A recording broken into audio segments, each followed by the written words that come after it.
Assalamualaikum warahmatullahi wabarakatuh.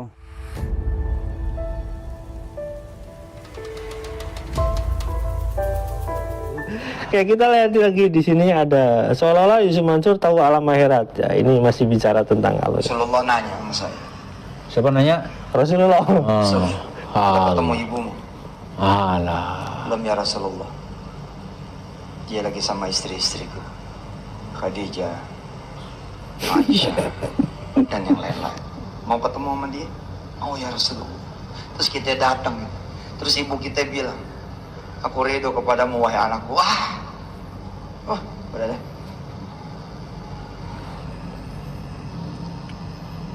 Selesai ngobrol basa-basi seperti tadi selesai, masuklah prosesi inti di wisuda. Ini wisuda dunia nih. Ini ngapain lagi nyengir di sini? Baru sadar. Nggak capek apa ya? Ini wisuda masih bohong Pak. Pengujinya masih penguji manusia. Besok Pak, Rasulullah nanya. Iya, ini Pak Ustadz. Ini soal dunia akhirat ya. Jadi ketika walaupun misalkan dia menceritakan misalkan pakai bahasa misalkan dia menceritakan contohnya seperti ini, tapi kan kalau itu mencontohkan sesuatu yang memang bukan hak dia untuk membicarakan tentang dunia akhirat, itu kan tidak boleh karena ini urusan akhirat. Gitu. Karena urusan akhirat itu sudah ditegaskan gitu bahwasanya kita kita dibangkitkan kembali kapan dan kita masuk padang mahsyar itu kapan dan sampai batas-batas tertentu ceritanya. Ini dia membumbui suatu cerita seolah-olah dia nanti bakalan ketemu dengan Rasul gitu. Istrinya bakal ketemu dengan istrinya gitu. Itu kan cerita yang apa ya? Yang mendahului sesuatu yang belum terjadi dan itu nggak ada di cerita-cerita Rasul kayak gitu. Rasulullah nggak pernah cerita istrinya bakal ketemu Yusuf Mansur, kan nggak pernah cerita juga. Itu gimana itu? Ya, yang pertama dia tuh nggak ada rasa takutnya mau kena azab, malah dia merasa dia tuh sudah di tempat Allah, nanti dalam surga dia udah pegang kunci surga gitu. Ya itu bicara sama Rasul katanya. Rasul ngomong, "Cuk, kamu udah ketemu ibumu?" Dia lagi sama istri saya. Siapa ibunya? Kan tiap orang nanti dia kata masing-masing urusannya. Iya, masing-masing. Masing-masing. Pada mengalami ketakutan masing-masing, sibuk dengan urusan masing-masing. Kemudian nggak ada tuh orang bisa jumpa Rasulullah kalau belum dia dapat sesuatu kan. Derajat surganya kan paling tinggi. Ya, derajat surganya. Kemudian orang berutang, mana ketemu Rasulullah ya? Dia sibuk bayar utang sana kemari itu. Kata Rasulullah, "Atadruna mal muflis," itu kan? Ya. Tahu kamu siapa orang yang bangkrut? Nggak tahu ya Rasulullah, kata sahabat kan. Ya. Orang bangkrut tuh itu merugikan banyak orang itu kan, amalnya banyak tapi merugikan banyak orang. Nanti dia akhirnya dia sibuk tuh mencari siapa orang yang bayar, gitu kan? Dia cari sampai amalnya habis gitu. Termasuk utang janji juga. Utang janji, waduh. Orang kan nanya nanti, "Cuk, mana itu masjid di Spanyolnya?" gitu. Kata mau beli 5 Boeing, pesawat Boeing. Mana? Kita mau keliling-keliling akhirat lo kan begitu. Lagi itu booking situ bro, ribuan orang. Ditungguin satu-satu, susah lagi itu, bayangin aja. Susah. Dia Orang mungkin dari hidup zaman dari Nabi Adam sampai nanti akhirat, hidup semua dan harus nyari satu-satu. Aduh. Susah nyarinya, kapan ketemunya. Jadi kata Rasulullah itu kalau dalam dia kehidupan akhirat itu kehidupan yang sulit kan gitu kan? Iya. Ini dia nggak ada cerita tuh, enak aja. Kan dia mensifati dirinya akhirat sesuai dengan keinginan dia jadinya. Keinginan dia dan di bawah perintah dia. Kalau dalam bahasa yang lebih sadis gitu ya, ini orang sinting ini. Dalam beragama tuh suka-suka dia aja. Iya. Dia coba lihat, nggak ada ayat, nggak ada hadis, nggak ada cerita sahabat. Ya, itu aja dia karang-karang aja sama dia. Iya. Walaupun misalkan itu cuma angan-angan tentang nanti misalkan gini, itu juga kan nggak boleh. Nggak boleh. seolah angan-angan itu benar gitu. Ya, karena kan itu diceritakan kepada banyak orang. Kalau dia ngangan-ngangan sendiri ya terserah Gue dia. lihat, Gitu. kamu udah ketemu ibumu? Dia lagi sama istri aneh nih. Sama Khadijah, sama Aisyah gitu kan. Di publikasi ini masalahnya. Apaan cerita tuh? Emang surga Isu Mansur sama surga Nabi Muhammad?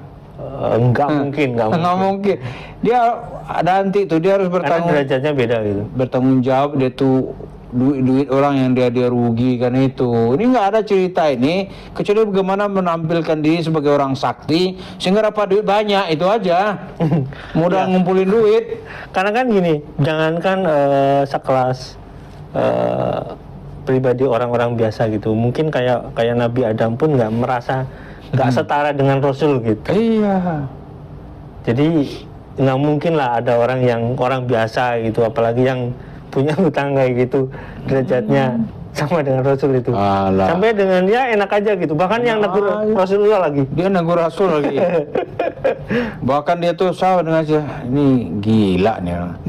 Rasulullah nggak kenal dia gitu kan, diperkenalkan oleh Allah. Inilah orang. Rasulullah nggak kenal, Allah yang memperkenalkan. Isu Mansur itu makhluk yang paling mulia, sampai Allah memperkenalkan kepada Nabi Muhammad. Nabi Muhammad tidak kenal dia, gitu. Astagfirullah. Orang yang paling mulia di hadapan Allah, bahkan ya malaikat yang suci-suci itu bahkan tidak kalah bahkan kalah mulia dengan Kalah Rasul. mulia, iya. Ini nyapa itu Mansur. Bayangin aja, maksudnya orang itu ngantri nyari Rasul gitu kan. Dalam akhirat kan orang ngantri nyari syafaat di golongan-golongan atau di kelompok-kelompok, misalnya kayak keturunan Nabi Adam, datang ke Nabi Adam. Iya. nggak bisa. Di syafaat tuh kalau kita baca ada orang-orang yang berkumpul di telaga apa itu? Telaga Out ya. Ya, Itu ada yang diusir-usir oleh malaikat, gitu kan? ya. Rasulullah Nyari bilang, syafaat. dia mengharap syafaat dari Rasulullah, diusir oleh malaikat. Lantas Nabi Muhammad nanya, kenapa dia diusir? Dia umatku, gitu. Kata malaikat, engkau tidak tahu apa yang dia lakukan setelahmu, gitu. Diusir dia. Ini semua gampang aja dia gitu. Soalnya dia tuh udah pegang kunci surga, dia bisa perintah-perintah Tuhan, perintah Nabi Muhammad, gitu. Iya. Alah, dia bilang, Cop, udah ketemu istrimu? Apa ini? Ketemu ibumu? Udah jelas dia ngeri loh. Kalau saya tuh begitu tuh ngeri ya terus terang. Iya. Karena bercerita alam gaib berdasarkan khayalan gitu. Iya. Nah, itu kalau akhirat tuh kan ada cerita hadis Nabi kan banyak itu. Iya. Ada lagi di sini ada. Nah, ini cerita tentang Yusuf Mansur tentang sedekah ya. Ini ada, saya kasih judul ya, bangga disedekahin tapi marah saat yang bilang pengepul sedekah. Bukan di Bandar Soekarno-Hatta, tapi di Bandara King Abdul Aziz Jeddah, dan bukan di ekonomi, di lounge eksekutifnya Jeddah. Termasuk saya minta sama Allah begini, zaman dulu, ya Allah saya mah pengen naik pesawat, tapi saya pengen naik pesawat kagak mau ekonomi, dari dulu minta begitu. Dan sampai hari ini saya juarang banget naik ekonomi, naik ke bisnis terus. Perkaranya bukan perkara gua kaya, perkaranya adalah gua minta sama Allah, minta sama lo, gitu. Jangan minta kemudian bisnis terus, minta naik pesawat aja nggak pernah. Dari dulu sebelum saya jadi ustaz, saya minta sama Allah, masuk rumah makan mana aja, jangan sampai bayar. Dari dulu.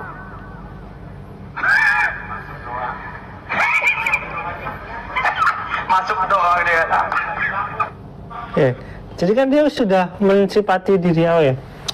Mensifati dirinya dia itu ya kalau makan rumah sakit pasti ada yang bayarin orang lain gitulah. Nggak ada itu ya, karena itu ada sambungannya cerita itu. Iya, iya, ada Karena sambungannya. semua itu milik Allah.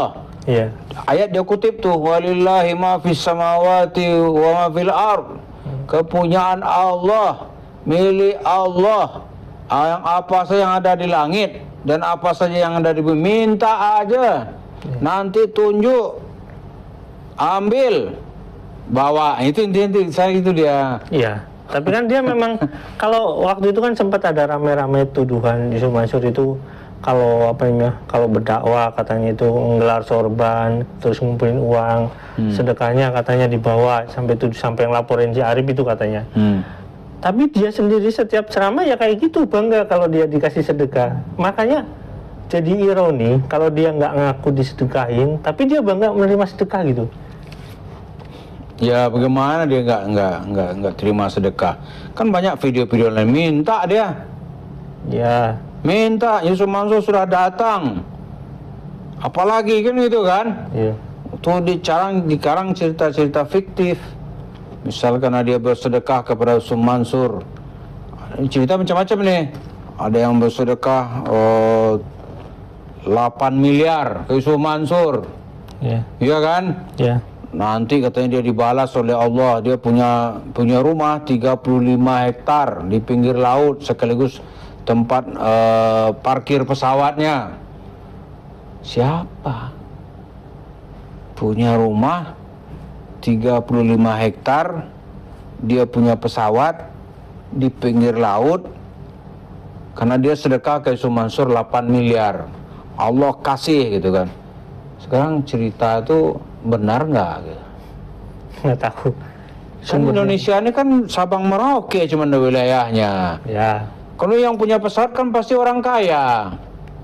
Susi pun juga nggak parkir Enggak. di pangkalan dia. Saya tahu pangkalan. Susi itu enggak 35 hektar rumahnya. Maksudnya dia pun sendiri kan dekat pantai, ini yang paling dekat Pantai. gitu. Tapi Siapa? pesawatnya nggak di sana. Soalnya nggak di situ, ngomong aja nih. Ini siapa gitu? Nggak ada yang bisa jawab dia. Itu kalau orang nih apa istilahnya itu ya? Kalau bahasa Jawa tuh ndobos, itu nggak ndobos? Iya, tahu. Ndobos. Ndobos. Ndobos aja ini. Gedabrus itu. Banyak itu bahasanya. Nggak ada gitu. Kalian semasuk dengan kiai-kiai Jawa, kiai-kiai di Pulau Jawa tuh apa sih dia? Nggak ada. Misalnya dibanding dengan Habib Lutfi misalnya gitu ya, Gus Baha, Ya. Kiai Mustafa Bisri misalnya nih. Siapa lagi? Apa Yusuf Mansur dibanding mereka ini? Habib Syekh. Habib Syekh, siapa lagi? Oh, siapa dia? Kalau di Muhammadiyah misalnya itu ada Ustaz Hidayat. Adi Hidayat, ada Buya Syafi'i Ma'arif, Ya Syafi ya. ada Yunahar Ilyas, ada nanti yang lebih umum sebenarnya Abdul Samad misalnya nih, Ustaz Abdul Samad. Apa dia? Kemudian ceritanya itu cerita-cerita yang nggak bisa kita nalar dengan akal gitu. Nggak bisa dibuktikan. Nggak bisa dibuktikan. Tapi dia nggak mau waktu dituduh dia bahwasanya kalau pengajian itu dia ngumpulin bawa uang sedekah itu. Dia mah nggak bawa sedekah, stafnya yang bawa. Dia nggak bawa. Kan di Hotman Paris dia bilang dulu tuh, saya ini demi Allah nggak makan uang sedekah. Gitu. Lo yang makan uang siapa? Makan gue nasi gitu. Itu kan kuda lumping juga nggak makan uang sedekah gitu. Udah makan beling. Iya. Nggak suka uang sedekah. Nggak suka uang sedekah. Setan aja nggak suka uang sedekah. Setannya nggak suka. Tapi tanya, masuk nggak ke rekening dia gitu kalau dia mau bersumpah. Terima kasih. Assalamualaikum warahmatullahi wabarakatuh.